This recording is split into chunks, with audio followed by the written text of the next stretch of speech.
Loretta Somerville was 18 when she joined the Navy. It was always a dream. I love the ocean, so joining the Navy seemed like a good career option at the time. So I applied to join the Royal Australian Navy and was accepted in 1989. Her first job was as a cook at a naval base in southern New South Wales. I transferred to HMAS Albatross in early 1990. It was going along fine. Then off base, I was sexually assaulted by military personnel and civilian personnel, which led to my downfall.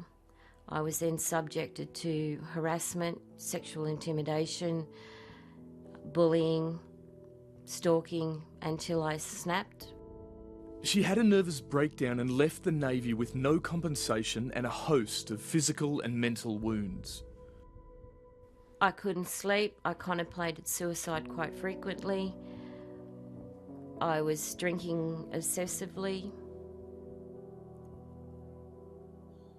Basically, I just didn't want to be alive anymore. The Navy didn't help me. They failed with their duty of care, and their solution was to get me out and not punish the people who did it.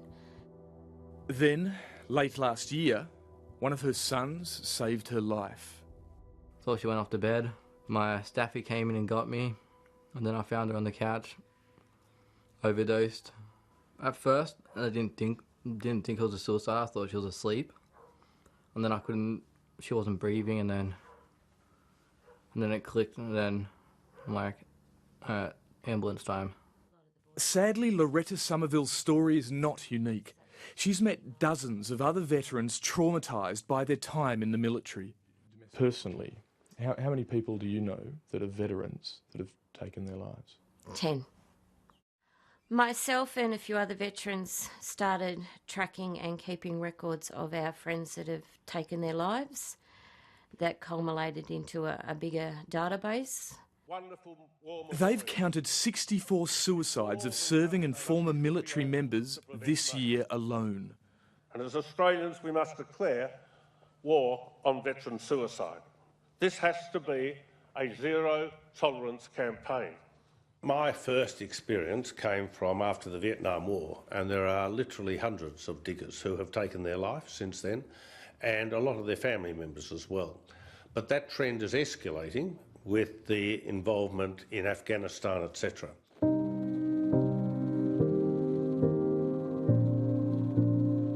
There are no official figures for veteran suicides, but the government acknowledges there is a problem.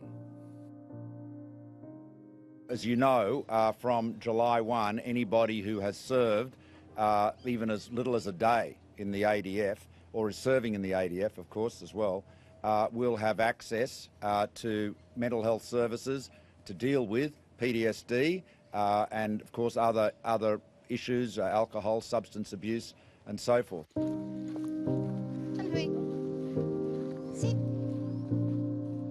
That help was too late for Bonnie Perry. My husband was Andrew John Mung Perry. His nickname was Mung. He was an airfield defence guard in the Royal Australian Air Force, flight sergeant. Most amazing man. He went over to Afghanistan in 2013. He had 80 troops underneath him. While there, Andrew Perry, a sniper, developed PTSD and was sent home. He became suicidal. I think his first attempt was in the February of 2014. He had no self-worth, he had anxiety. Andrew was in hospital for 3 months, so I have to work full-time, be a mother, be a housewife, spend 5 hours a day with him. All I wanted was a cleaner. I didn't need a psychologist. I needed someone to try and keep the family unit together, or someone to talk to me that knew how I felt or understood how I felt. He tried and failed to kill himself 7 times. The 8th time, he succeeded. I just thought he was out bush having a break, which was something that he used to do a lot.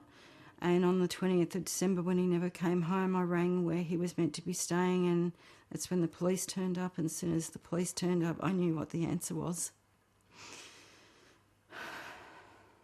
This public hearing is in relation to the committee's inquiry into suicide by veterans and ex-service personnel. Today, a small group of politicians gathered in Canberra, concerned by cases like that of Andrew Perry.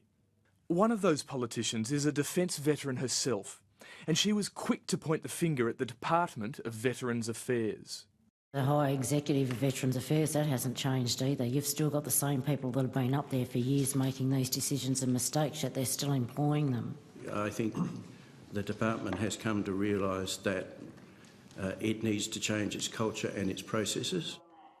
The committee heard stories of suicidal soldiers ignored by Defence and a dysfunctional bureaucracy that had made it a nightmare for veterans to get even basic benefits. Someone was saying this morning in the inquiry that there was a medical issue that used to take one page for form to fill out. It's now 16 pages. When these guys have PTSD and they've got other physical, medical issues, physical or psychological, they can't fill out these forms. They've got to be kidding themselves. This was our passing out photo.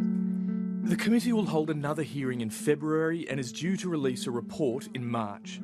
For Loretta Somerville and Bonnie Perry, it may be too little, too late. A lot of us do have PTSD and are helping those who have PTSD and physical and psychological injuries, and we're not receiving the support we should be getting to help them. But we continue to do it because we know if we don't, they'll fall through the cracks. Well, we've lost our life, really, because we were a military family. He was the breadwinner. We've lost our husband and our father that we just adored. He took a piece of my heart I could never, ever get back. I had to move state, rebuild our lives. Just try and rebuild our lives as best we can. And try and help other people, because no one should have to go through this.